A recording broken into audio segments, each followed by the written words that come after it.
सभी को नमस्कार।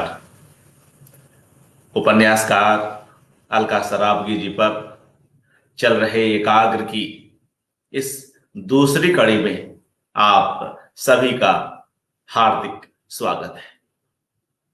मित्रों, आज हम लोग एक लेखक के, एक कथाकार के कथा कथेतर गद्य पर चर्चा करेंगे। उपन्यासकार, कहानीकार अलका सराबगी अपने उपन्यासों, कहानियों के लिए जानी जाती हैं, मगर जब तब वे कुछ एक अन्य विधाओं में भी लिखती रही हैं, हिंदी में भी और अंग्रेजी में भी। कुछ यात्रा संस्मरण, कुछ अन्य आलेख भी जो पत्र पत्रिकाओं में आते रहे हैं।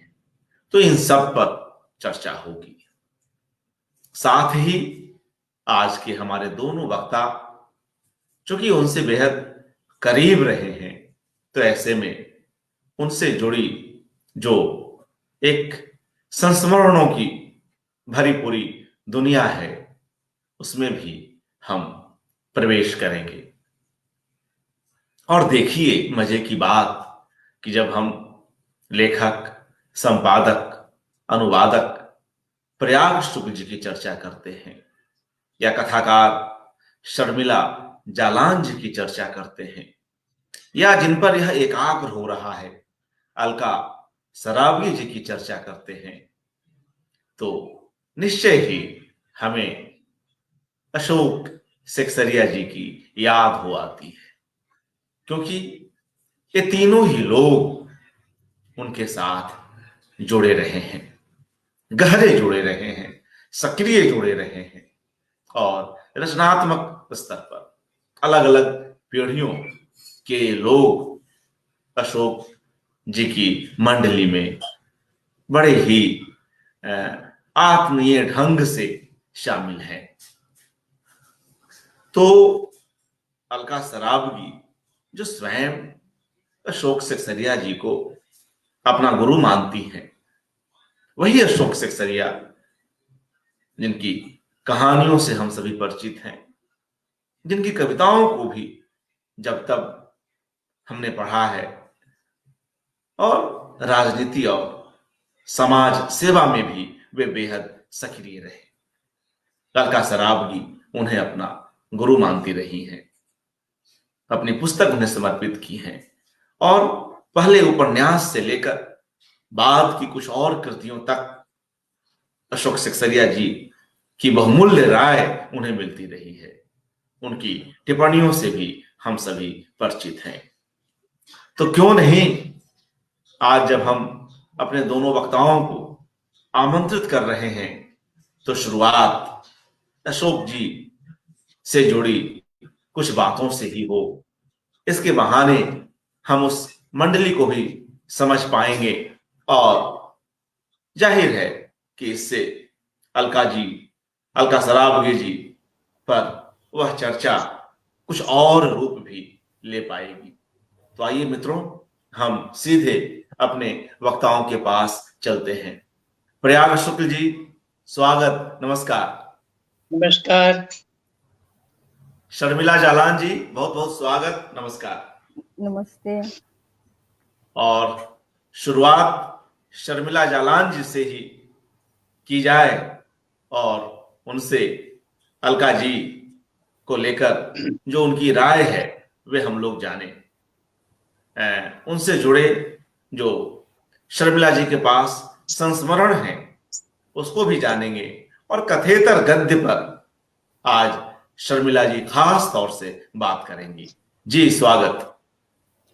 नमस्कार अर्पण जी, आदरणीय प्रयाग जी को मेरा प्रणाम और अलका जी को बहुत बहुत शुभकामनाएं। अलका जी दीर्घायु हो, हर साल हम लोग अलका जी का जन्मदिन बनाएं और हर साल उनकी किताबों पर हम चर्चा करें, चर्चा रखें, ये हम लोगों का सौभाग्य है।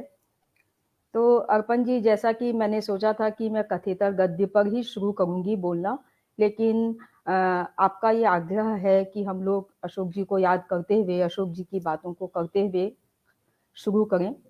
तो मैं सबसे पहले वहाँ से अलका जी को जहाँ से मैंने जानना शुरू किया, वहाँ से मैं बात अपनी शुरू करूँगी। 1992 का साल था। अलका जी श्री शिक्षायतन कॉलेज में 6 महीने पढ़ाने के लिए शिक्षक के रूप में कॉलेज में आई थी। वे रघुवीर सहाय पर शोध कर रही थी। उनकी कुछ कहानियाँ छप चुकी थी। आपकी हँसी कहानी जो है वो बहुत चर्चित कहानी हो रही थी, और हमें जब ये पढ़ा रही थी तो हम साहित्य जगत को उतना ही जानते थे जितना हमारे कोर्स में था। उससे इतर भी कोई साहित्य है, वो सिर्फ हम भारतीय भाषा परिषद जाते थे, वहाँ से किताबें लाते और वहाँ के सभा, वहाँ की जो सेमिनार होते थे उसको अटेंड करते थे। लेकिन अलका जी अपनी कुछ कहानियों के बारे में पढ़ाते हुए बात करती थी। कुछ अपनी कहानियाँ भी उन्होंने पढ़ने के लिए दी। तो उनकी कहानी पढ़कर, वो कहानी पर जिस तरह से वो कहानी पर बात करती थी, बहुत ही सरल, सहज और एक बिल्कुल ही गैर पारंपरिक तरीका था उनका। तो मैंने कुछ कहानियाँ लिख रखी थी, 3-4 कहानी। एक कहानी मैंने क्लास 7 में लिखी थी और बाद में मैंने कॉलेज में 1-2 कहानियाँ लिखी थी। मैंने सोचा कि मैं अपनी कहानी भी उन्हें दे दूँ, शायद वो पढ़ लें। और उन्होंने वो मेरी तीनों चारों कहानियाँ पढ़ी। 3 कहानियाँ मैंने दी थी, तो 2 कहानियाँ उन्हें बहुत कच्ची कहानी लगी, और एक कहानी पढ़कर उन्होंने कहा कि ये कहानी अशोक जी को पढ़ाएँगे। अशोक जी कौन, मैं नहीं जानती थी। भारतीय भाषा परिषद में जाती थी तो वहाँ पर बालेश्वर जी थे, बालेश्वर जी पुस्तकें देते थे, लाइब्रेरियन थे बालेश्वर जी वहाँ पे, और वो अशोक जी की कभी-कभी बात करते थे। लेकिन अशोक जी कौन हैं, अशोक जी के बारे में मैं ज़्यादा नहीं जानती थी। तो अलका जी के साथ चल पड़ी मैं एक दिन। अलका जी वहाँ पे श्याम कुंज बिल्डिंग में रहती थी। मेरा कॉलेज जो था वो लॉर्ड सिन्हा रोड में था। अशोक जी का जो घर था वो भी लॉर्ड सिन्हा रोड था। तो वो सब पड़ोस का ही एक पूरा वातावरण था, और मैं उनके साथ चल पड़ी। इस तरह से अलका जी ने शायद बहुत लोगों को अशोक जी से मिलाया, मुझे भी अशोक जी से मिला दिया। अशोक जी को जानना, अशोक जी से मिलना और अशोक जी को पाना अपने लिए एक बहुत बड़ी वृहद दुनिया मेरे लिए खुल गई, जैसे कोई बड़े विशाल दरवाजे खुल गए।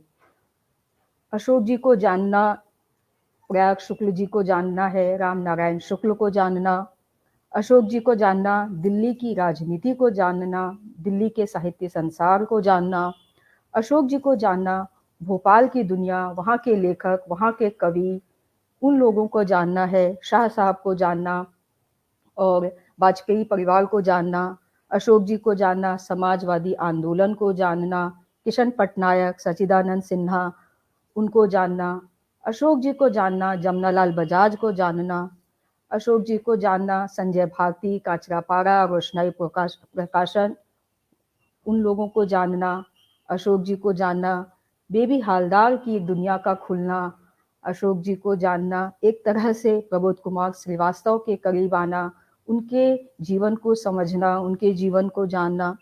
तो इस तरह से अशोक जी हमारे शहर के दरवेश थे, और ऐसा नहीं था कि मैं ही उनको जान रही थी। हर युवा लेखक की उनको खबर रहती थी, और हर लेखक, हर कवि क्या लिख रहे हैं, कहाँ लिख रहे हैं, क्या छप रहा है, वे सबको प्रतिक्रिया देते थे। इस तरह से बहुत बड़ी दुनिया मेरी खुल गई थी, और मैं वहाँ पर अलका जी को देखती थी, अलका जी आती थी। अलका जी शुरू से ही बहुत ही अनुशासन का उनका जीवन ऐसा लगता था। उनका आना, समय से चले जाना, अ, बहुत ही फ़ोकस होकर बात करना, इस तरह से अलका जी को दूर से देखना, समझना, जानना हुआ, उनकी कहानियों को पढ़ना हुआ। और अलका जी कली कथा लिख रही थी, तो कली कथा लिखते हुए अलका जी ने जिस तरह से वो लोगों से बात कर रही थी, मिल रही थी, किताबें खोज रही थी, किताबें पढ़ रही थी, तो एक लेखक कैसे काम करते हैं, एक पारंपरिक संयुक्त परिवार, व्यवसायी परिवार की बड़ी बहू, जिनके 2 बच्चे भी हैं और एक भरा-पूरा उनका संयुक्त परिवार है, वो किस तरह से आके थोड़ा समय निकाल के काम करके, बात करके, वो क्या कर रही हैं, कैसे कर रही हैं, कैसे संतुलन कर रही हैं, वो सारी चीज़ें जो है वो लगातार मैं उन सारी चीज़ों को देख रही थी। तो मैंने वहाँ अलका जी की धीरे-धीरे अलका जी के 2 कहानी संग्रह आते हैं, उन कहानी संग्रह को पढ़ा और कली कथा ने तो बिल्कुल धूम मचा दी और उसकी तो बहुत कहानियाँ हैं। कली कथा की कहानियाँ तो अनंत हैं। कली कथा जो है वो एक ऐसा संसार हमारे सामने खुला, जिसने बहुत तरह के बहुत संदर्भ, बहुत लोगों का एक बड़ी दुनिया खुल गई।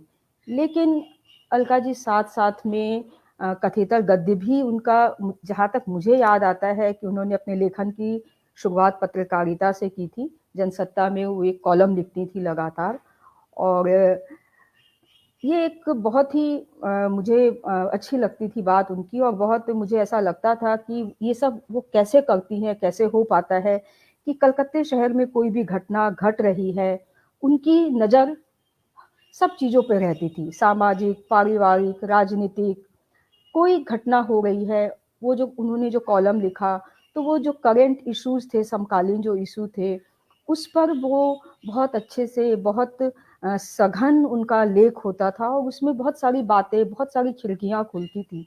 जैसे कलकत्ते में मैं आपको बताऊँ एक उन्होंने लेख लिखा था जनसत्ता में बारिश चाहे जो कहिए, ये उनका कॉलम था और बारिश में टिमटिमाती मोमबत्तियाँ। एक उन्होंने जो ये कॉलम लिखा था उस समय कोलकाता में रिजवानुर प्रियंका तोदी के प्रेम विवाह के महीने भर बाद रिजवानुर की अकाल मृत्यु के ऊपर उन्होंने ये एक कॉलम लिखा था।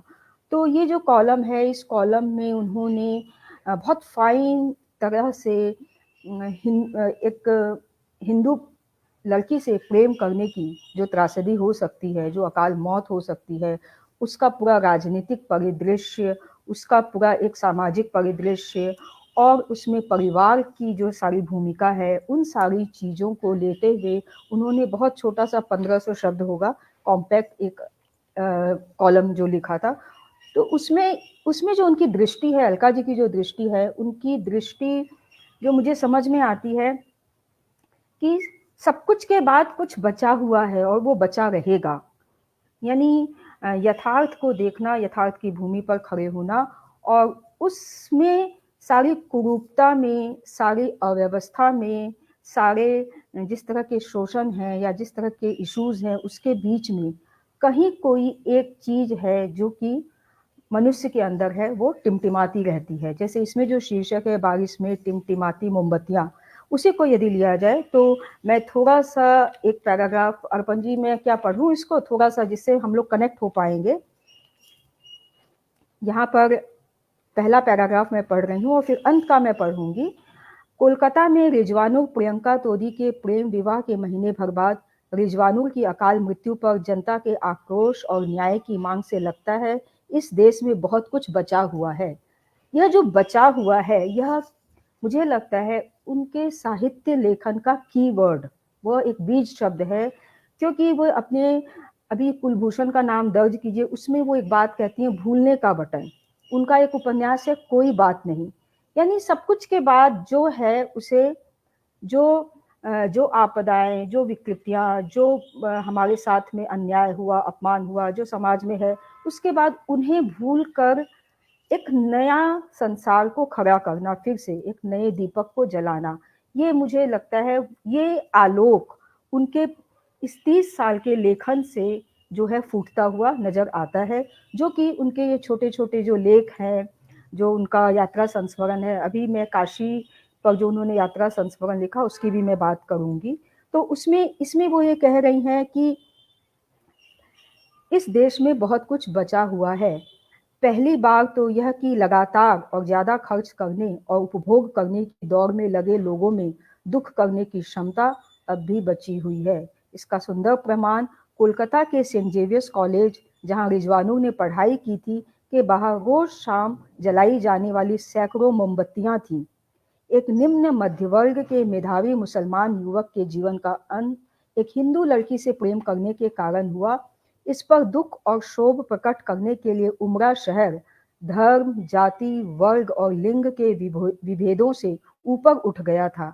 यही कारण है कि इस प्रकार की घटना का कोई सांप्रदायिक या राजनीतिक रंग नहीं दिखाई दिया, जैसा कि आमतौर पर ऐसे मौकों पर दिखाई पड़ता है। ये इनके लेख की शुरुआत है और जब ये इस लेख का अंत कर रही हैं, तब वे ये कह रही हैं, चाहे जो कहिए कि यह बात कुछ रेट्रिक सी है, पर इधर गुजरात दंगों की जो नई कथाएं सामने आ रही हैं, उनसे लगता है कि धर्म ने आदमी को राक्षस बना दिया है।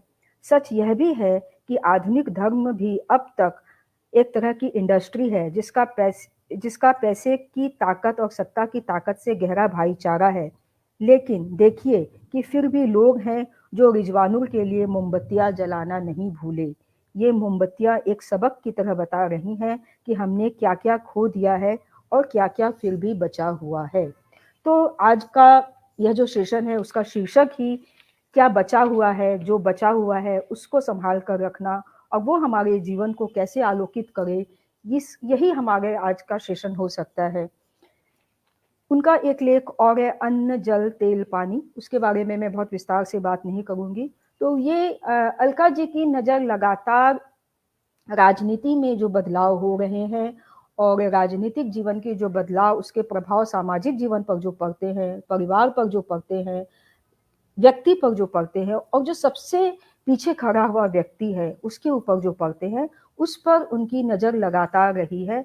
और मुझे ये लगता है और ये है भी कि रघुवीर सहाय पर काम करने के कारण उनकी एक इस तरह का उनका एक मानस बना है, उनका एक माइंड इस तरह का है कि वो लगातार यथार्थ की भूमि पर खड़े होकर सारी चीज़ों को आर पार बिल्कुल साफ साफ देख पाती हैं। अब मैं उनके एक लेख की बात करती हूँ, कल्पना का जो काशी अंक है, जो कि प्रयाग जी ने जिसका संपादन किया और बद्री विशाल पिट्टी जो है वो संस्थापक संपादक रहे।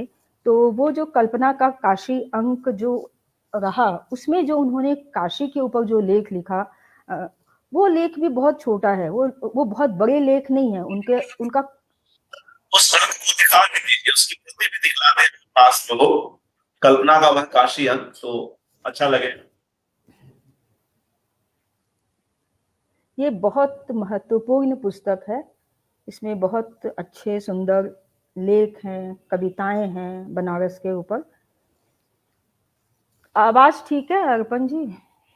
जी जी बिल्कुल। हाँ, तो कल्पना का जो काशी अंक है, वो उसमें जो लेख है, जैसे अलका जी बहुत 3000 शब्दों का लेख नहीं लिखती, कथेतर गद्य जो उनका मैंने जितना पढ़ा, वो 1500 शब्द मुझे लगता होता होगा या 1200 होता होगा।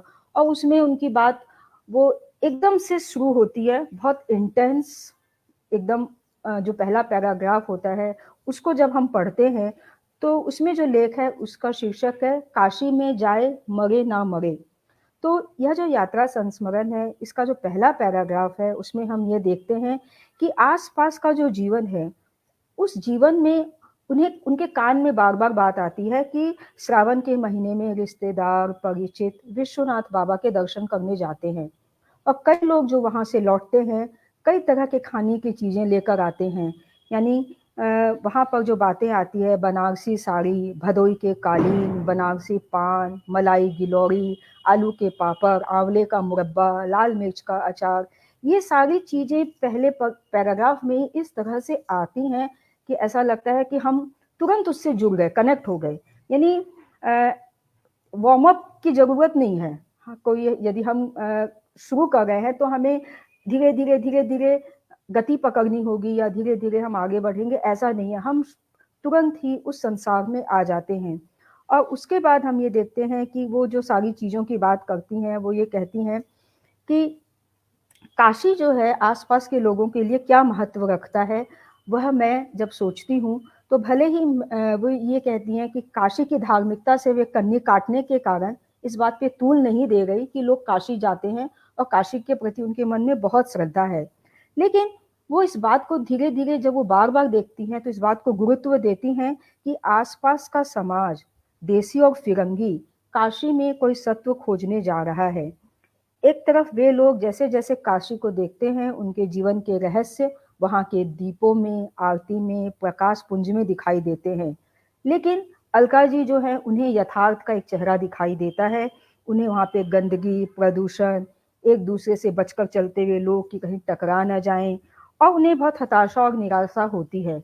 तो इस तरह से एक आस्तिक समाज है उनके सामने, जिसके मन में श्रद्धा है काशी को लेकर और एक उनका अपना मन है जो कि जो सारी चीज़ों को देख रहा है और उनका आत्मविश्लेषण लगातार चल रहा है और वो ये कहती हैं कि बिल्कुल गैर रोमांटिक भाषा में सारी बातों को, सारे अनुभवों को वो दर्ज करती हैं कि मेरा जो मन है वो अधकचरापन है मेरे मन में या मेरे मन में दुविधा है कि मैं उनको उन लोगों की श्रद्धा पर श्रद्धा नहीं हो गई, बल्कि उनकी श्रद्धा पर वो कोई शक नहीं कर रही हैं, लेकिन वो उसके प्रति उनकी श्रद्धा जो है वो उस तरह से आस्तिक नहीं हो गई हैं, बनारस के प्रति, काशी के प्रति और पास में जो मस्जिद है वहाँ पर, उस पर भी उनका ध्यान जाता है।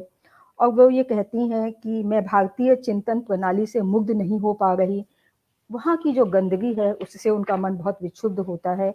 तो हम ये देखते हैं कि ये जो लेख है इसमें धीरे-धीरे पाठकों तक वो 3 बातें हमारे पास बिल्कुल साफ 3 बातें समझ में आती है कि एक तो काशी में वे लोग आते हैं जिनका जो आस्तिक है, जो श्रद्धा के साथ भारतीय संस्कृति के तत्व पर चिंतन मनन करते हैं, मुग्ध होते हैं और वो फिरंगी लोग जो पश्चिम की सुव्यवस्थित ज़िंदगी से छटपटाते हुए सुकून पाने के लिए, तसल्ली पाने के लिए आते हैं।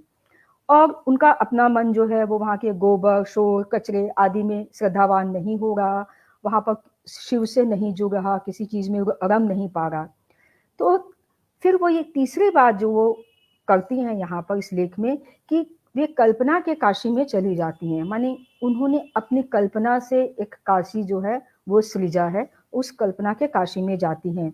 वह काशी जो संस्कृति से दूर है, जो इतिहास से दूर है, कभी जहाँ पर एक नदी का मनोरम प्रभाव होगा, जहाँ पर कृष्णमूर्ति उन्होंने अपना आश्रम बनाया होगा। तो इसका जो अंत का अनुच्छेद है वो मैं यहाँ पर पढ़ना चाहूँगी कि उनकी मैं ये कहना चाह रही हूँ कि अंत का पैराग्राफ पढ़ने के बाद जो मैं सोच रही हूँ वो मैं कहूँगी कि अपने अधकचरे मन से परेशान जो न पूरी तरह कहीं श्रद्धावनत होकर प्रश्न रहित हो पाता है और न पूरी तरह शिव की शिवता से असंपृक्त होकर एकदम बेगाना होकर कचरे, गोबर, भीड़, शोरगुल को शुद्ध हिकारत से देख पाता है। मैंने शरण ली अपनी कल्पना की काशी में, संस्कृति से दूर, इतिहास से दूर, कभी एक नदी का मनोरम प्रवाह रहा होगा जिसके तारतम्य में ज्ञान का प्रवाह हर युग में एक नया रूप लेकर जुड़ता रहा होगा। शायद इसीलिए काशी में ही आज भी जय कृष्णमूर्ति ने उसी प्रवाह को पकड़ने के लिए अपना आश्रम बनाया है। काशी से दूर राजदरी और देवदरी के जलप्रपातों में आज भी वही शांति का प्रवाह हरे भरे वनों के बीच छलछला रहा है। ठीक ही है, जो व्यक्ति जिस चीज के लिए आता होगा उसे काशी में वही मिल जाता होगा। अस्सी घाट पर विदेशियों को जो चाहिए वह मिलता है, पंडों को जो चाहिए वह उन्हें मिलता है, और तो और हमारे जैसों को यही ज्ञान मिल जाता है कि हमारे मन में कितना अधकचरापन है, न यहाँ न वहाँ। अपने मन को जानना ही तो रूप को जानना है। गुरुजी ने कहा, ब्रह्मानंद रूप जिन जानियो, काशी में जाए मरे ना मरे।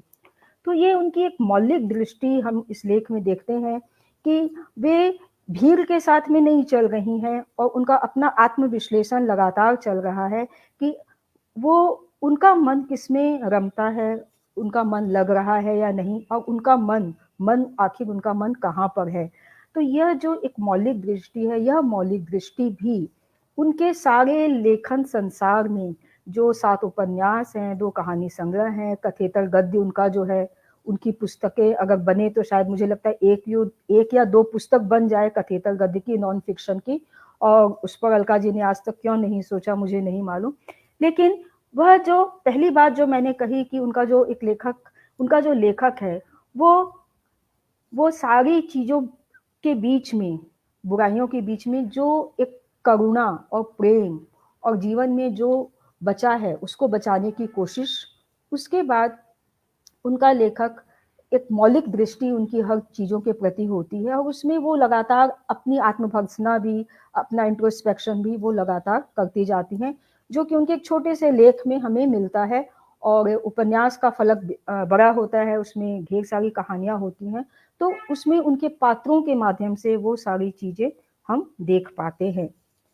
तो यहाँ पर मैंने एक यात्रा संस्मरण की बात की, एक कॉलम की बात की, और तीसरी बात जो मैं करना चाह रही थी कई दिनों से। मैं अलका जी के इंटरव्यू लगातार मैं सुनती रहती हूँ। अभी हाल में उन्होंने इंटरव्यू दिए हैं। तद्भव में अर्पण कुमार जी का लिया हुआ 20 पन्ने का एक बहुत बड़ा इंटरव्यू प्रकाशित हुआ है हाल ही में। उसके अलावा बहुत अच्छा इंटरव्यू है अर्पण जी। और मास्टर क्लास में अलका जी ने अभी जो इंटरव्यू दिया, उसके अलावा भी 1 महीने पहले, 2 महीने पहले, 3 महीने पहले उनके जो इंटरव्यूज़ वगैरह आ रहे हैं।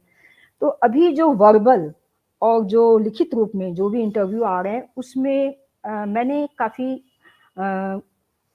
कुछ चीज़ें जो कि पहले अलका जी ने नहीं कही थी, वो सारी बातें वहाँ पर इंटरव्यू में आ गई हैं उनके। यानी जो उनका साक्षात्कार है उसमें तद्भव वाला जो है उसमें, जो कि मैं बार-बार कहती हूँ कि एक पारंपरिक व्यवसायी मारवाड़ी घर की संयुक्त परिवार की बहू, बड़ी बहू होना, उसको लिखने के लिए अपने कैसे उन जो रास्ते हैं वो खुलते हैं या बंद होते हैं, किस तरह के रास्ते बनते हैं, तो वो ये साफ-साफ कहती हैं। अलका जी बेबाक सारी बातें करती हैं, उसमें पारदर्शिता होती है और इस खरापन है उनके लिखने में, बोलने में। तो वे साफ-साफ कहती हैं कि साहित्य अकादमी पुरस्कार मिलने से लिखने की सहूलियतें हुई और वैधता जो है वह भी मिली। यानी एक ऐसे समाज में रहना जहाँ पर जो एक जो जो जो एक सीधे सरल से लोग, जिनका अपना एक तरह का जीवन, जिनके अपने एक तरह के मूल्य हैं, जिनकी अपनी तरह की इच्छाएँ और आकांक्षाएँ और अपेक्षाएँ हैं, उसके बीच से बिल्कुल अलग एक तरह से एलियन होना भी मुझे लगता है कभी-कभी कि एक अलग तरह का रास्ता पकड़ना। उसमें वो जो दोनों संसार है, एक लेखक एक परिवार में, उसका और परिवार का जो टकराव है या नहीं है, कोई अड़चनें हैं या नहीं है, उन्होंने अभी कई तरह की बातें मास्टर क्लास जो है उसमें भी घर परिवार की कुछ बातें जो है वो उन्होंने अपने तरह से अंडरटोन में या कहीं पर थोड़ा-सा खुलकर उन्होंने वो सारी बातें वहाँ पर उन्होंने बताई है, शाया की है सारी बातें। तो अलका जी ये साफ-साफ कहती हैं कि भी यथार्थ की ठोस भूमि पर खड़ी रहती हैं और जैसे मैंने इतने सालों में मैंने जो बार-बार सुना और कि वे डिफेमिनाइज़ेशन है उनका उपन्यास में जो है, कलिकथा में चुप रहने वाली पत्नी या विधवा भाभी को लेकर अलका जी पर यथास्थितिवादी होने का या अपनी अस्मिता को नकार कर पुरुष की कथा कहने का, डिफेमिनाइज़ेशन के जो सवाल उठाए गए हैं, तो मुझे लगता है कि उनके इंटरव्यू सुना जाए, उनके साक्षात्कार सुना जाए, वहाँ पर वो सारी एक स्त्री जो कि लेखक है, वो वहाँ पर अपनी सारी बातें, यानी वो जो ये जो साक्षात्कार है अभी हाल के उनके दिए हुए, उसमें उनके जीवन पर रोशनी पड़ती है और उन्होंने अपने फैमिली में रहकर जो एक लेखन का रास्ता चुना, उस रास्ते में जो उतार और चढ़ाव थे या नहीं थे, अड़चनें थीं, अगर थी तो क्या थी और थी या नहीं थी, पाठक क्या समझ रहा है, वो क्या हम उसका क्या इंटरप्रिटेशन करें, वो सारी फाइन चीज़ें, बहुत सारी चीज़ें वहाँ पर आती हैं कि 2 बच्चे हैं, उनकी माँ होना, पत्नी का दायित्व, बहू का दायित्व, बहुत सारी बातें और किस तरह से क्या उपलब्धि है, अपनी उपलब्धि को लेकर, अपने लिखे जाने को लेकर, क्या कोई किस तरह का कोई अकेलापन है, नहीं है, वो सारी बहुत तरह की चीज़ें आती हैं उनकी बातों में।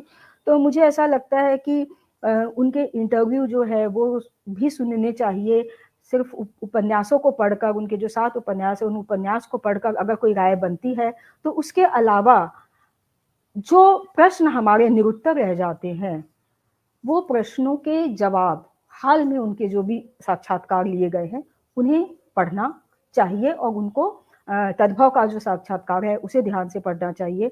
उसके अलावा जो मास्टर क्लास में जो उन्होंने सारी बातें पौने 1-2 घंटा उन्होंने कहा है, वो बहुत सारी बातें, बहुत महत्वपूर्ण बातें हैं, उनको सुनना चाहिए और समझने की कोशिश करनी चाहिए कि किस तरह के द्वंद होते हैं जीवन में। लेकिन अलका जी का जो एक संसार मैंने जो समझा, मैं जो कुछ सालों से इतने सालों से उनको जानती हूँ, वो एक लगातार संतुलन बनाए रखने का संसार है।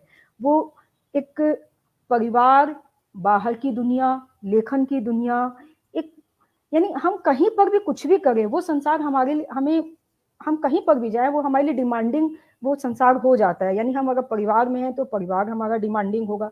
हम अगर फेसबुक पर भी हैं, चलिए आजकल फेसबुक का ही जमाना है, फेसबुक भी डिमांडिंग है, अगर वहां पर भी दायित्व से काम करना होगा। यदि हम चाहते हैं कि हम कुछ लिखें और हमारे 10 मित्र पढ़ें, तो हमें उन 10 मित्रों का भी पढ़ना होगा, वहां भी हमें समय देना होगा और उनसे हमारी एक संगति बैठे, ट्यूनिंग बैठे, उसके लिए भी हमें समय निकालना होगा।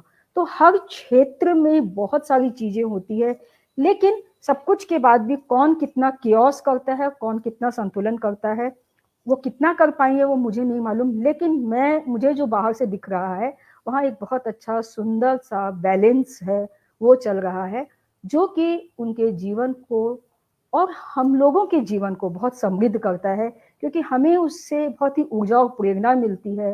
यानी अलका जी का 2 साल पहले स्त्री दर्पण ने जब जन्मदिन मनाया, 60 साल की अलका जी हैं, कभी भी हमें लगा ही नहीं कि अलका जी 60 साल की हो गई।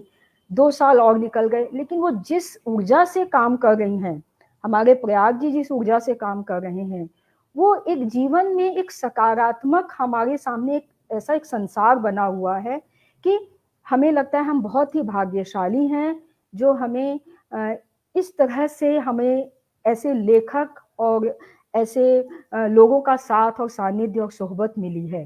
तो मुझे ऐसा लगता है कि अलका जी का जो कथेतर गद्य है, अलका जी ने सामयिक वार्ता जो है उसका एक संपादन किया था, 1 अंक का, अशोक सिक्सेरिया जी के देहांत के बाद उसका संपादन उन्होंने किया था, उसका संपादकीय उन्होंने लिखा और उसमें सारे लेख उन्होंने लिए जिन्होंने भी अशोक जी को याद करते हुए संस्मरण लिखे या समीक्षा लिखी।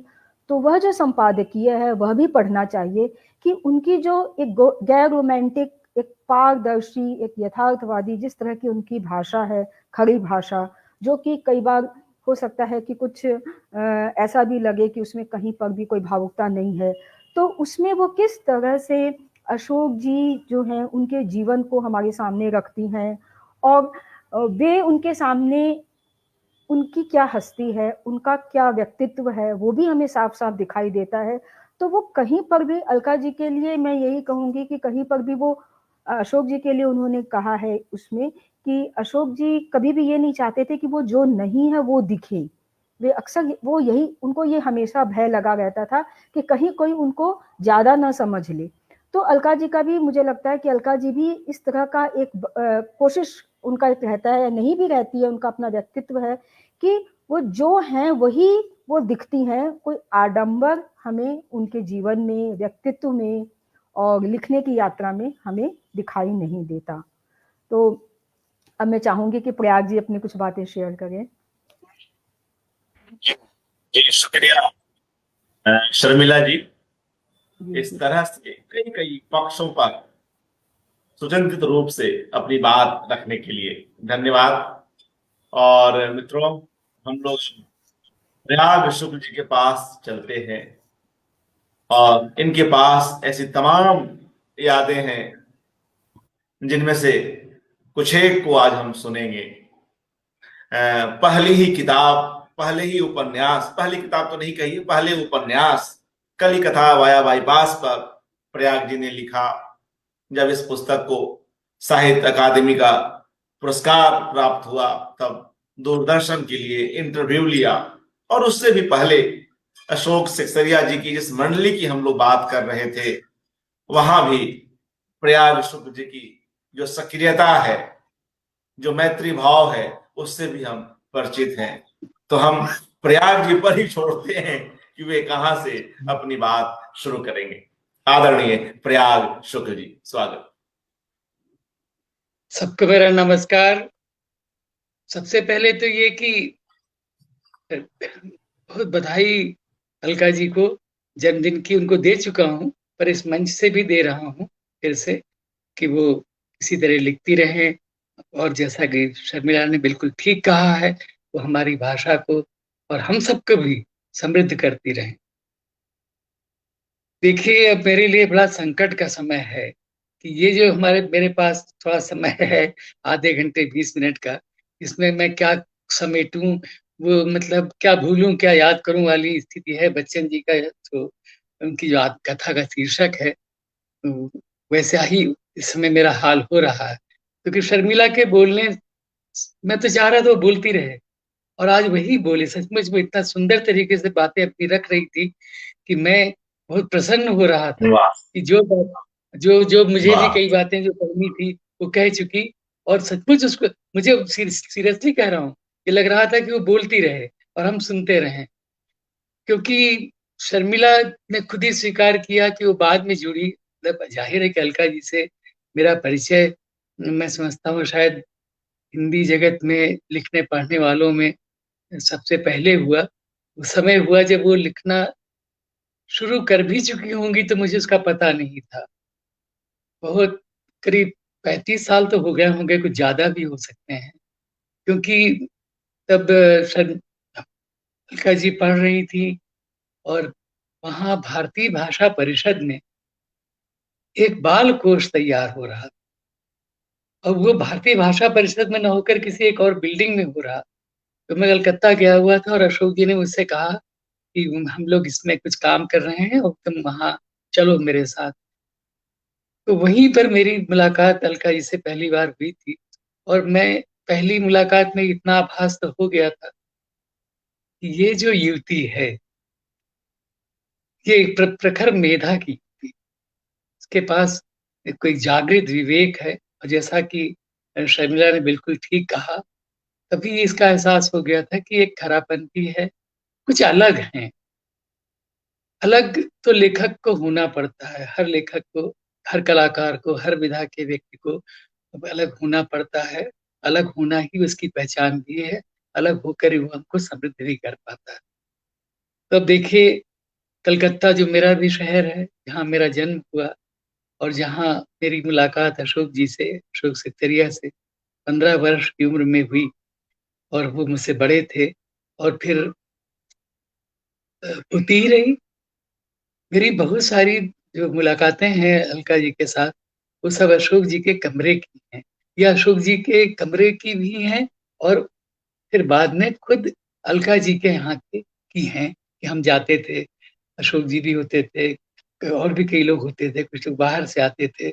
और मेरा कलकत्ता आना जाना तो बहुत रहा है, और वो भी चल रहा है, इसकी बड़ी खुशी है। तो अभी क्या हुआ, 18 नवंबर को मैं नीलांबर के एक आयोजन में जब कलकत्ता जा रहा था, तो मैंने अलका जी को मैसेज किया कि मैं कलकत्ता आ रहा हूँ।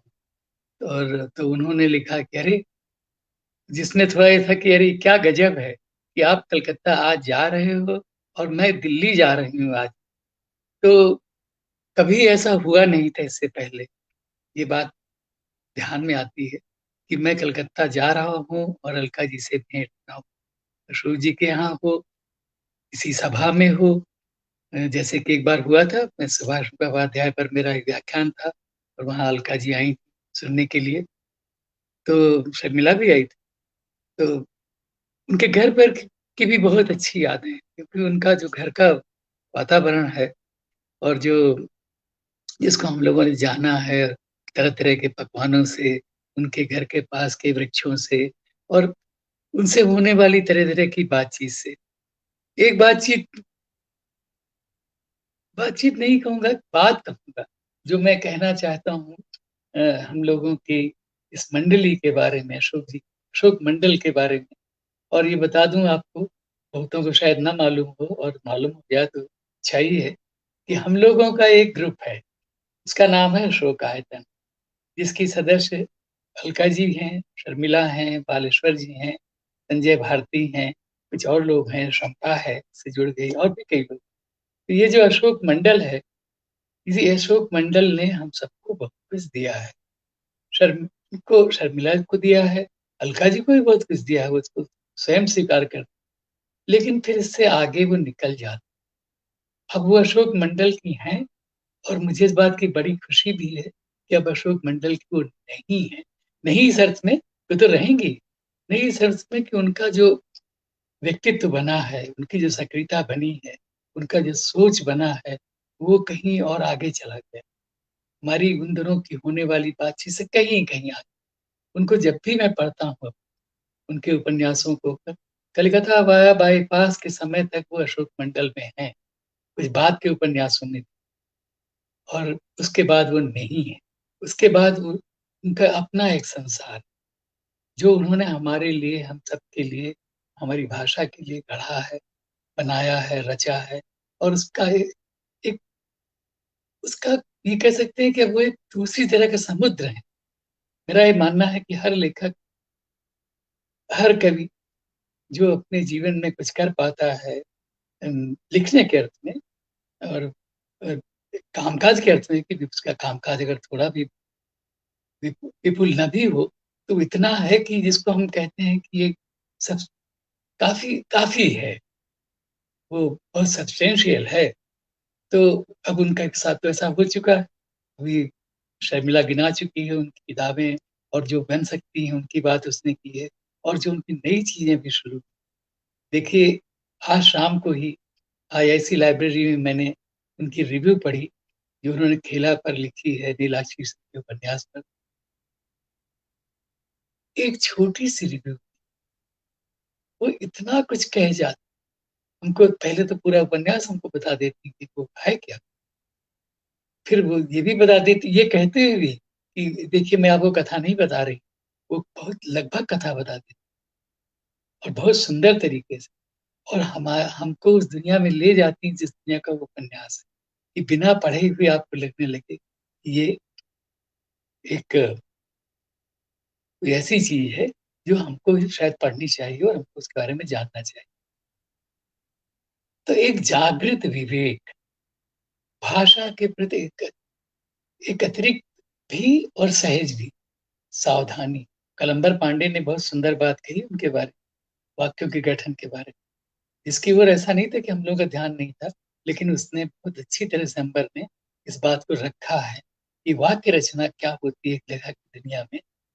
और स्वयं कल देखिए अलका जी का पाठ गांधी के जीवन को लेकर के, जो एक बिल्कुल अछूते प्रसंग पर उनका जो उपन्यास अब आने वाला है।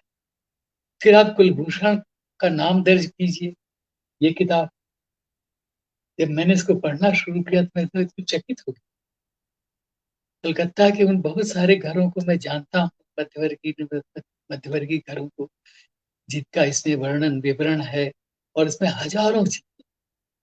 तो ये देखिए, जब मैंने कहा कि अशोक अशोक आयतन कह लीजिए, अशोक मंडल कह लीजिए, उससे बहुत आगे जा चुका। हालांकि उसके बीज वहां हैं, क्योंकि हम लोगों के भाग्य से अशोक जी का कमरा ऐसा कमरा था जहाँ हर विषय पर बात, वो खेल कूद पर, पकवानों पर, संगीत पर, किस पर नहीं होती, जिसका लाभ उनको निश्चय ही मिला। क्योंकि उनकी जानकारी आप देखिए, एक लेखक के नाते, एक उपन्यासकार के नाते वो चकित करती। वो खुद रिसर्च भी करती हैं, कल गिना चुकी हैं कि वह ये गांधी वाला उपन्यास लिखने के समय उन्होंने कितने लोगों से बात की है, उनके नाम बता चुके। इसमें रामचंद्र गुहा हैं, इसमें और बहुत सारे लोग। तो ये रिसर्च और उनका अपना एक समृद्ध संसार जो उन्होंने बनाया है, कल्पना से ही बनाया है, कल्पना से, यथार्थ से, और ज्ञान से। जो ज्ञान आप अर्जित करते हो पुस्तकों से, और सुन करके और बोल करके, जो आप तक पहुंचता है किसी का बोला हुआ। मुझे अब जब मैं अलका जी पर बात कर रहा हूँ, तो मुझे एक इस्पानी लेखक की बात याद आ रही है, जो मुझे अक्सर, इसका मैं साझा कर लोगों से करता हूँ भाषा के नाम। तो नाम तो इसमें भूल गया उस उपन्यासकार का। तो उससे एक इंटरव्यूअर ने पूछा था कि आप पर किन लोगों का प्रभाव। तो उसने छूटते ही कहा कि जब से इस्पानी भाषा बनी, जब से उसमें किसी ने कुछ भी लिखा है, कुछ भी बोला है, उस सबका प्रभाव मेरे ऊपर। क्या सुंदर बात, भाषा को इस रूप में देखने की। ऐसा ही तो होता है, सदियों से भाषाएं रहती हैं, उनका व्यवहार कितनी तरह से लोग करते हैं, कितनी तरह से उसमें क्या क्या नहीं होता। आप बोलते हो, आप कहते हो, आप बात करते हो, आप नोट्स बनाते हो, आप उसमें किसी धोबी को दिए गए हुए कपड़ों का हिसाब रखते हो, वो भाषा में ही रखते हो। और कहीं भी आप जा रहे हो या किसी यात्रा पर हो तो क्या क्या बातें आपके कानों में पड़ती पड़ती जाती हैं। अलका जी अब उस मुकाम पर पहुंच गई जहां उन हिंदी भाषा का, समस्त भाषा का, उस स्पेनी लेखक ने जो बात कही सूरत में, उन पर वो प्रभाव है, उन पर किसी एक का प्रभाव नहीं। उसी अर्थ में मैंने कहा था कि अब वो उस मंडल से आगे जा चुके, क्योंकि इतने शब्द, इतनी इतनी सुंदरता से उनको लाना आसान नहीं होता। अब मैं एक पैराग्राफ पढ़ता हूँ जो मैंने तय किया था कि मैं कुछ क्या करूंगा। जैसे कई लोग, नहीं होता एक जमाने में कि आप कहीं से कुछ शुरू कर दो, तो हम लोग ऐसी चीजें करते थे। तो मैंने कल ये तय किया था कि मैं आज जो पढ़ूंगा कोई भी एक पेज खोल लूंगा, और ये जांचने के लिए भी और देखने के लिए भी जो मेरे मन में है वो ठीक है ना, ऐसा ही तो है कि मैं कोई भी पन्ना खोलूंगा, उससे कुछ भी पढ़ूंगा तो वो कुछ बहुत अद्भुत होगा। वो पैराग्राफ सुनाता हूँ आप। तभी लाल बाबू ने उसे एक दिन बुलवाया। उन्हें देखते ही श्यामा को वो मनहूस दिन याद आया जब उसने रोते कलपते लाल बाबू को स्टेशन पर कार्तिक बाबू की गिरफ्तारी की खबर दी थी। लाल बाबू से नजरें मिली तो श्यामा ने देखा कि वे भी सफेद पड़ते चेहरे से उसी दिन को फिर से देख रहे थे। श्यामा, तुम्हें एक काम करना होगा, माँ को सीमा पार करके हिंदुस्तान भेजना है, लेकिन इस तरह कि किसी को शक न हो कि वे इस देश को छोड़कर जा रही। लाल बाबू की बात से श्यामा हचकचा गया। तो क्या उसे रिक्शे में बैठाकर ही उनकी माँ को सीमा तक ले जाना होगा? पर हिंदुस्तान की सीमा यहाँ से इतनी नजदीक तो नहीं है। दर्शना बॉर्डर की दूरी कम से कम 70 किलोमीटर। बात ऐसी है श्यामा, तुम्हें सिर्फ कुष्टिया के बाहर माँ को पहुंचाना है। वहां मेरे काका और उनका बेटा गाड़ी लेकर तैयार रहें, पर तुम खाली रिक्शा लेकर तुरंत वापस मत लौटना। कहीं रिक्शा छिपाकर खड़ा कर देना और माँ और काका के साथ चले जाना। माँ बॉर्डर दर्शना से पार नहीं करेंगी, क्योंकि वहां पहचाने जाने का खतरा ज्यादा है। जैसोर के पास बिना पुल से माँ सीमा पार करेगी। गाड़ी से 4 घंटे वहां पहुंचने में लगेंगे। माँ एकदम खाली हाथ होंगी, उनके साथ कुछ सामान नहीं होगा। लाल बाबू की बातों से साफ जाहिर था कि इन्होंने सारी व्यवस्था कर दी। तो आप देखो ये एक पैराग्राफ क्या कह रहा है, इतनी चीजें आप तक पहुंचा रहा है, और उसमें से सब विश्वसनीय आपको लग रही।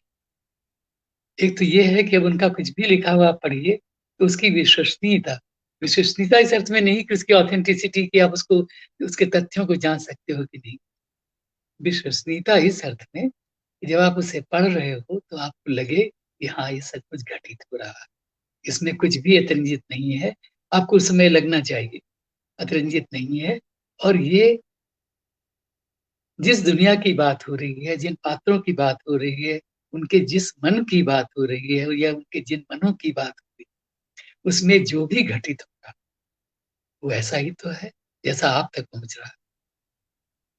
तो ये आप तक पहुंचना, एक पाठक तक पहुंचना और उसका पहुंचाया जाना बिल्कुल आसान नहीं होता, ये हम सब जानते हैं। वो तभी संभव होता है जिसकी बात शर्मिला ने की, कि उनका जो खरापन है, उनका जो बेबाकपन है अलका जी का साथ सामान्य जीवन में भी हुआ है। जब भी आप उनसे मिलिए आपको एक क्षण के लिए नहीं लगेगा कि उसमें कोई बात है जो बना करके ही जा रही। ये थोड़ा एक विरल सी चीज है, हर व्यक्ति में नहीं होती, हो ही नहीं सकती कि उसको कुछ गढ़ना ना पड़े। अब एक ओर तो ये है कि उसको कुछ गढ़ना ना पड़े, दूसरी ओर ऐसी व्यवस्था कि वो जो भी लिख रही है वो इतना व्यवस्थित लग रहा है। उसके बिना तो संभव ही नहीं है कि आप कैसे एक पन्ना एक पेज लिखना मुश्किल होता है। हम सब अपने अनुभव से जानते हैं। फिर उसमें क्या और जुड़ता जा रहा है। इस उपन्यास को जब मैंने पढ़ना शुरू किया था, तो मैंने पाया कि ये तो हर मोड़, हर जगह पर आपको पता नहीं कहाँ-कहाँ ले जा रहा है।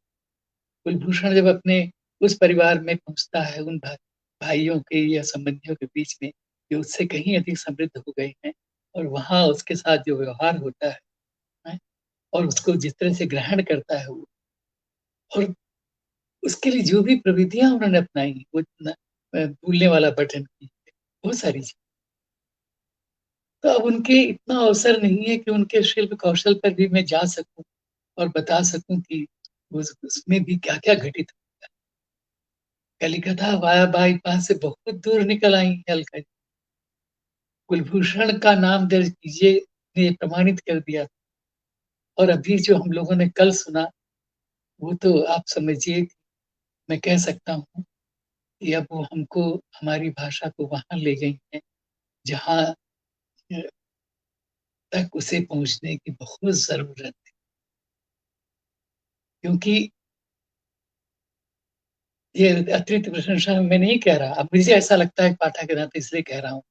और कल भी जब वो पढ़ रही थी उपन्यास, और मैंने अपनी टिप्पणी दर्ज की थी इसी मंच पर, तो उसमें लिखा था कि ये तो इतिहास को, जैसे एक पौराणिक, उसका आशय कुछ यही था, इतिहास को, या कह लीजिए जो औपन्यासिक, उसको पौराणिक में तब्दील कर दिया।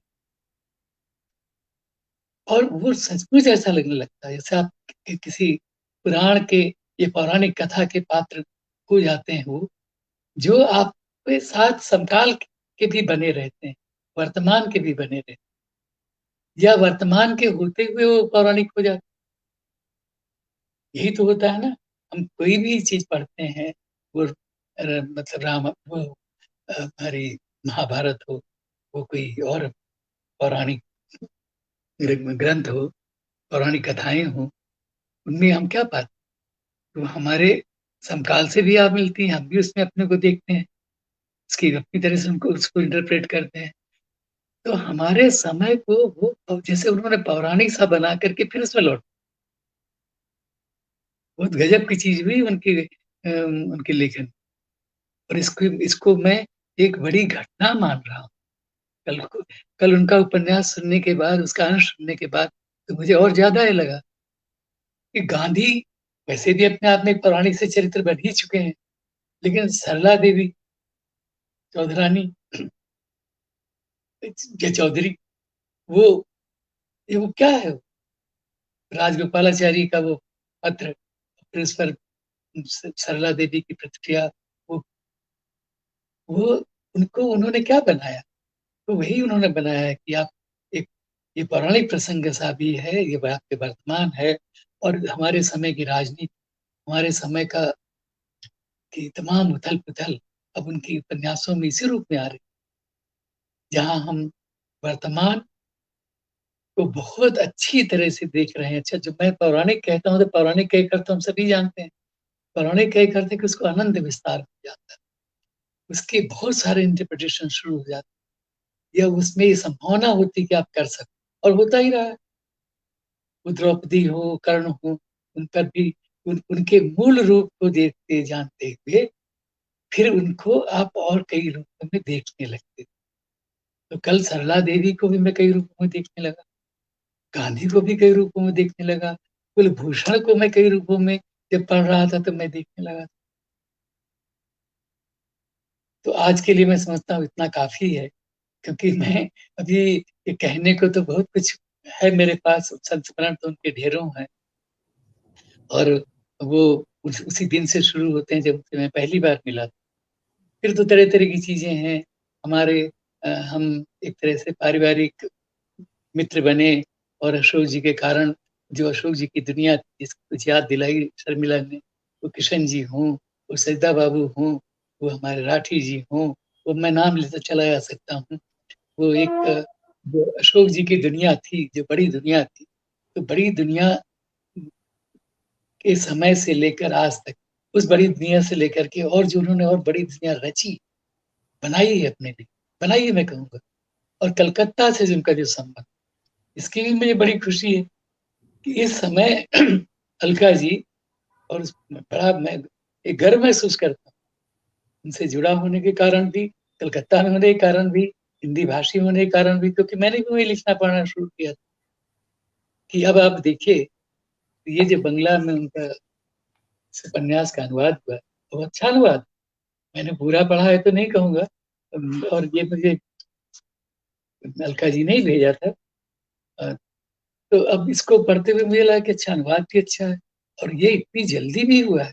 इसका मतलब आप देखिए कि कलकत्ता वासियों को, खास तौर पर बंगला भाषियों को भी, कलकत्ता में रहने वालों एक लगा है कि इनके पास कुछ ऐसा है जो हमारे पास नहीं है।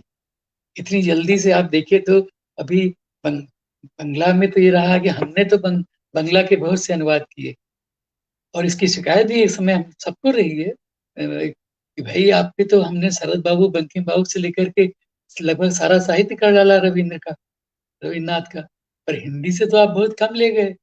धीरे धीरे हुआ है कि फिर प्रेमचंद भी हुए, कुछ और लोग हुए, और मसीहा का अनुवाद हुआ।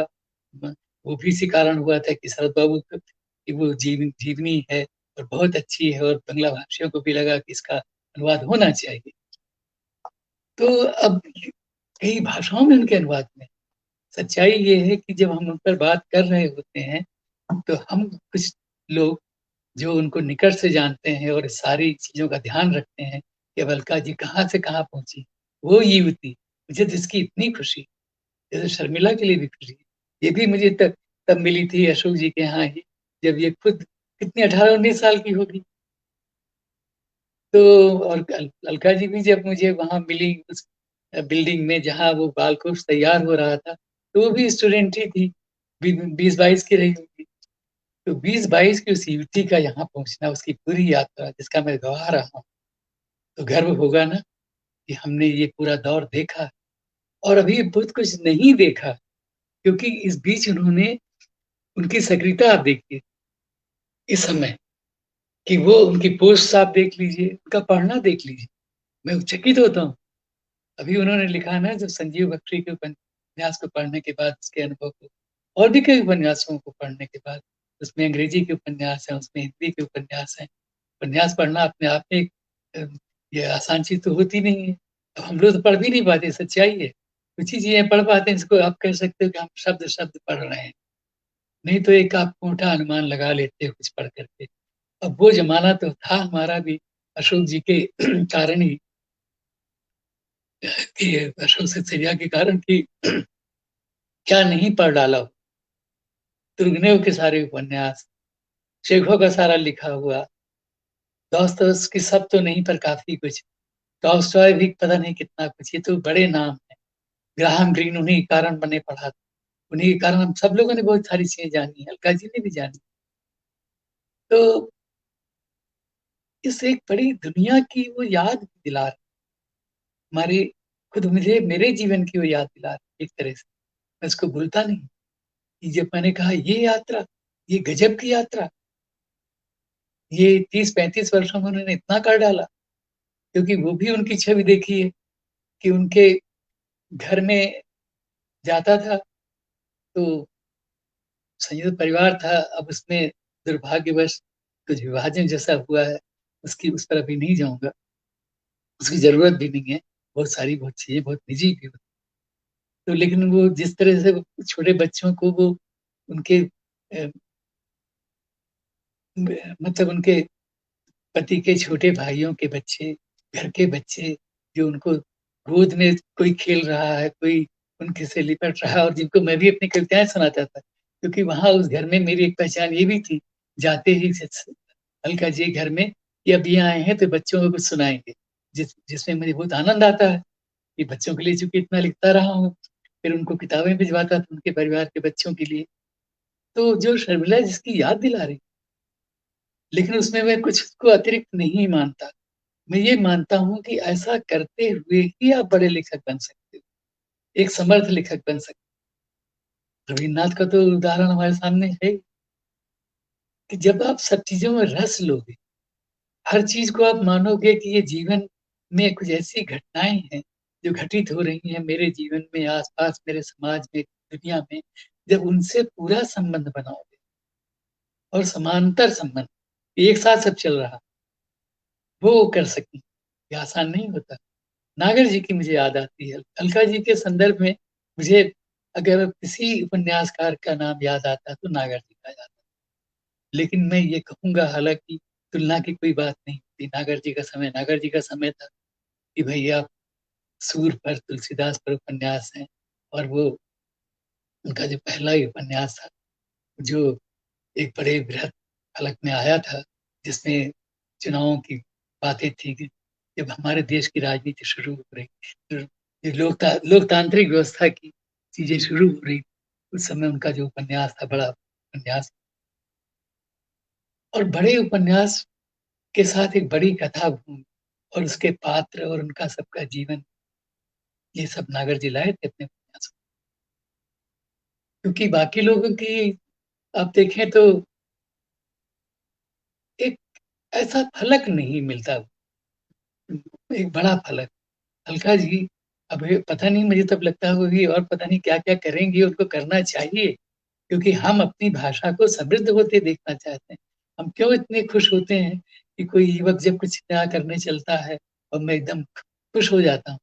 कभी कभी तो ये भी लगता हूँ कि नहीं नहीं, तुम हमको अब लिखने की जरूरत नहीं, तुम पढ़ते रहो, ऐसे ऐसे भाव मन में आते।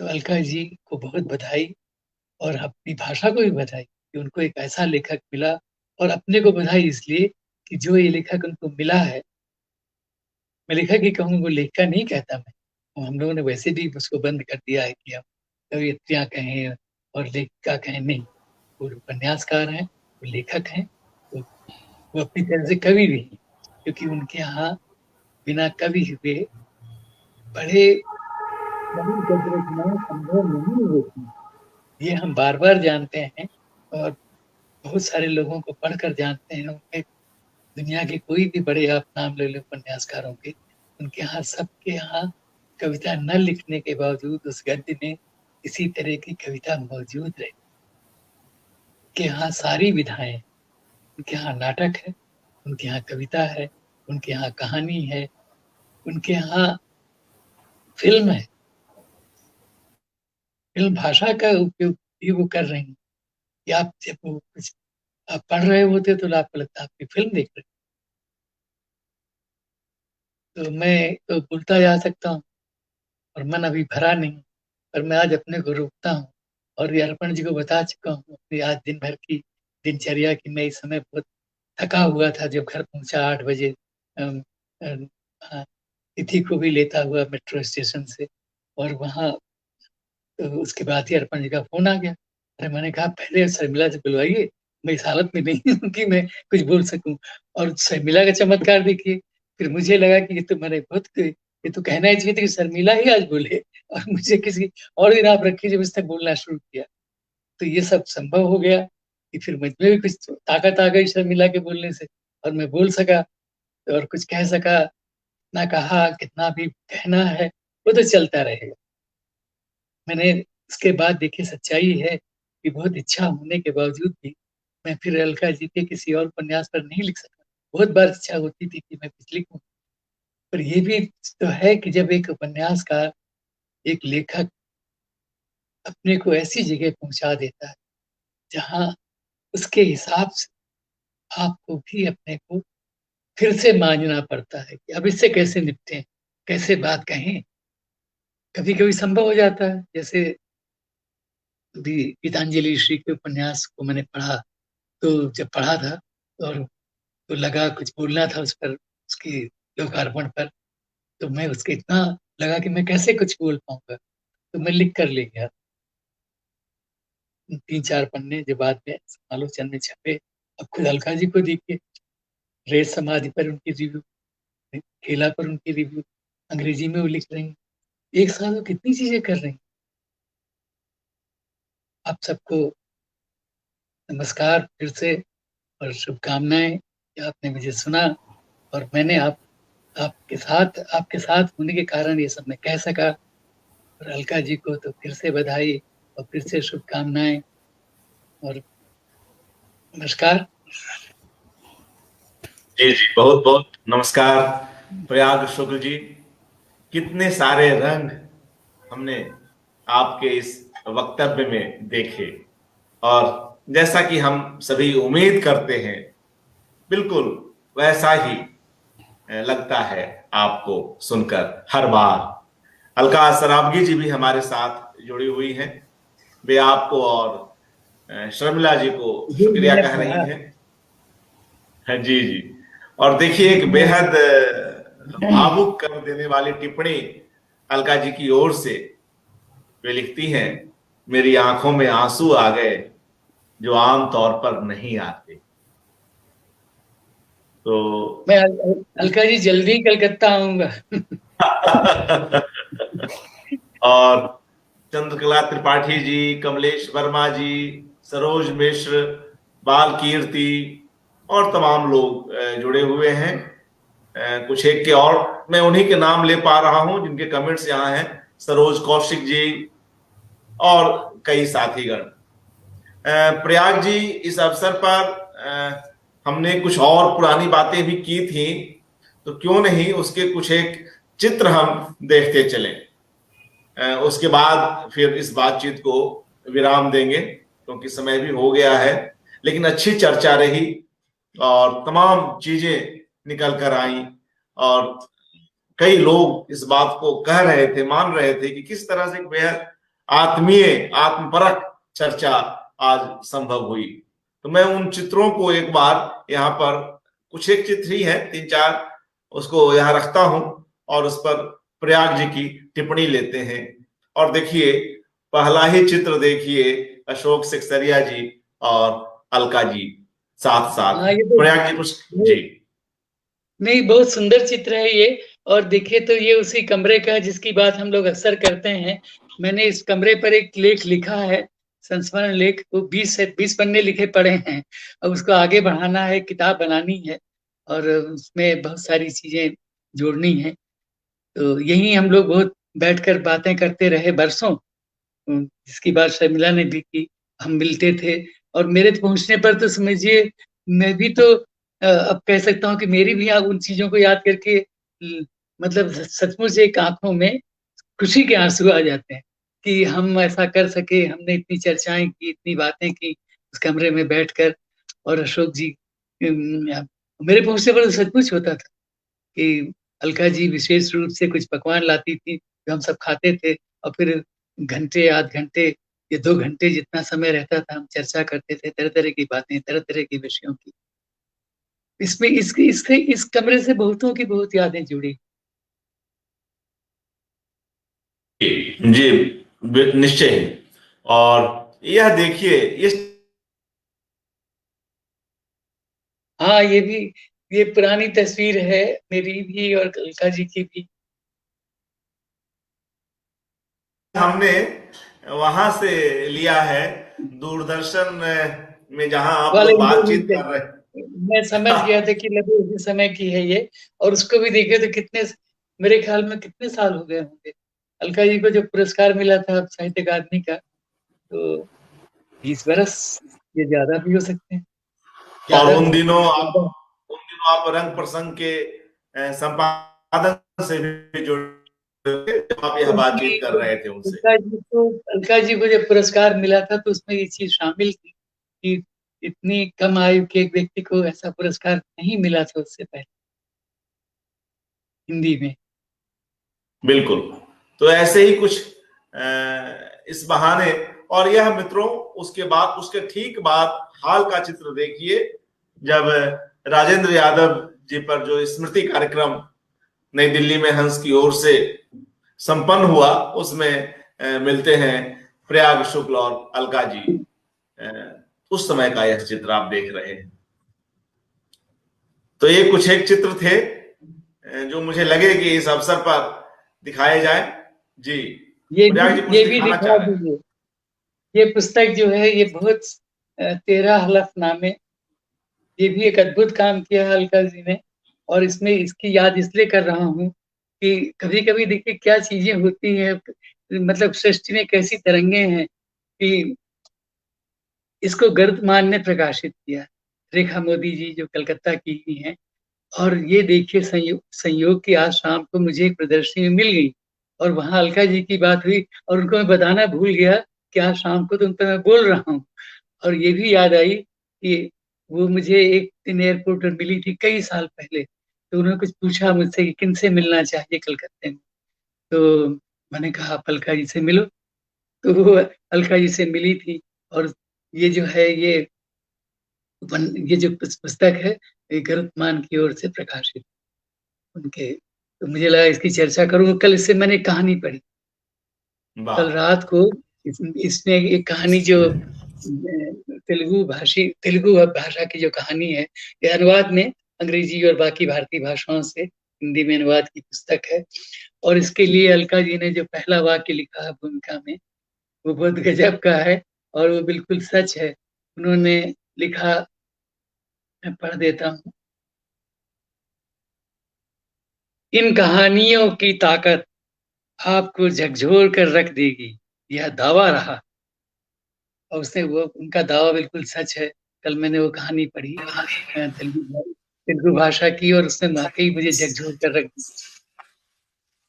जी, तो अच्छी बातचीत रही आप दोनों की ओर से और एक सुखद और रचनात्मक साहित्यिक चर्चा की यह शाम संपन्न होती है और आप दोनों ही लोग समय निकालकर यहाँ पर उपस्थित हुए, इतनी तैयारी के साथ कई कई विषयों पर यह संवाद संभव हुआ।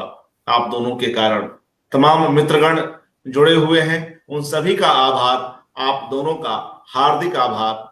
और कल हम एक नई कड़ी में पुनः मिलेंगे। अलका सराबगी जी पर यह एकाग्र जारी है। शुभ रात्रि, नमस्कार। नमस्कार।